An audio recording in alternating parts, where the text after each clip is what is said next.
Bharatiya Janata party को बहुमत। BJP 191 सीटों पर आगे चल रही है। टीएमसी की बात करें 101 सीटों पर आगे चल रही है। तो बंगाल चुनाव के रुझान में बीजेपी को बड़ी बढ़त हासिल होती नजर आ रही है और बीजेपी लगातार ये लीड बनाए हुए है। टीएमसी 101 सीटों पर आगे चल रही है। रुझान है, लेकिन लगभग ही तय हो चुका है कि भारतीय जनता पार्टी इतिहास रचने जा रही है। बंगाल में पहली बार बीजेपी सरकार, जो बार बार कहा गया, जो बार बार नारा भी दिया गया, जिस बात को बार बार स्थापित करने का प्रयास हुआ कि 4 मई दी गई, 4 मई दी गई, जितना सुना गया, कहा गया, और उसके बाद जो चुनाव होते हैं, एग्जिट पोल आते हैं, तब भी जो बीजेपी विरोधी थे वो बार बार ये कह रहे थे कि एग्जिट पोल है, एग्जैक्ट पोल नहीं है। लेकिन ये पूरी तरह से साबित होता नजर आ रहा है कि बीजेपी इतिहास रचने जा रही है। ये अलग अलग टैली के माध्यम से हम आपको तमाम राज्यों का परिणाम दिखा रहे हैं, जो परिणाम में तब्दील होने जा रहे हैं, जो रुझान वो हम आपको दिखा रहे हैं, नंबर हम आपको दिखा रहे हैं। तो पश्चिम बंगाल पर देश भर की निगाहें। असम की बात करें, क्योंकि पीएम पहले भी कह चुके थे कि जहां जहां हमारी सरकारें हैं वहां तो हम वापस लौटने ही वाले हैं। तो असम में बीजेपी को बढ़त है और ये भारी अंतर है। असम की भी अगर आप यानी देखते हैं अपनी टीवी स्क्रीन पर, तो ये भारी बढ़त है। 99 सीटों पर बीजेपी आगे है, 25 पर कांग्रेस है, अदर्स पर 2 हैं। अदर्स को 2 सीटों पर अभी तक बढ़त है दरअसल। तो बीजेपी बंगाल में एक ये बड़ा बहुमत हासिल करने जा रही है। तो पश्चिम बंगाल के लिए जो विकास के रोडमैप की बातें रही हों, या आते ही कैसी हमारी सरकार बनती बॉर्डर फेंसिंग करवा दी जाएगी, बहुत सारी बातें।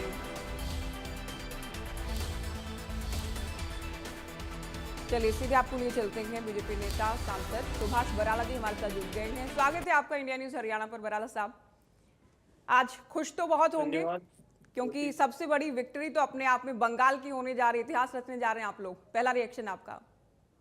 देखिए, निश्चित रूप से पश्चिम बंगाल में भारतीय जनता पार्टी की सरकार बनना, ये जनसंघ के हमारे संस्थापक जो थे डॉक्टर श्यामा प्रसाद मुखर्जी, प्रथम अध्यक्ष, उनके समय से ही ये चला आ रहा है। और नरेंद्र मोदी जी के नेतृत्व में आज वो स्वप्न साकार हुआ है। इसके लिए मैं देश के प्रधानमंत्री नरेंद्र मोदी जी को बहुत बधाई देता हूं, उनकी पूरी टीम को, और पश्चिम बंगाल के भारतीय जनता पार्टी के तमाम कार्यकर्ता और वहां के सब वोटर्स को, वहां के नागरिकों को मैं बहुत बधाई देना चाहता हूं।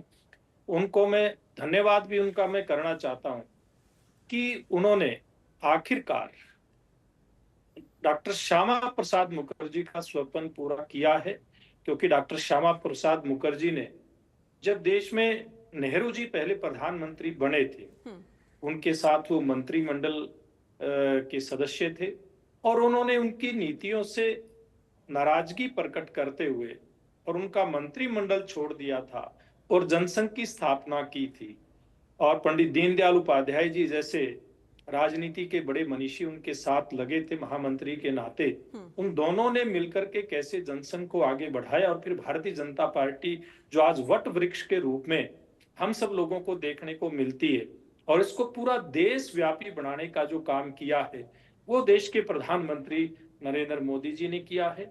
आज पूर्व से लेकर के पश्चिम और उत्तर से लेकर के दक्षिण, आज पूरे देश के अंदर भारतीय जनता पार्टी का कमल ही कमल दिखाई देता है।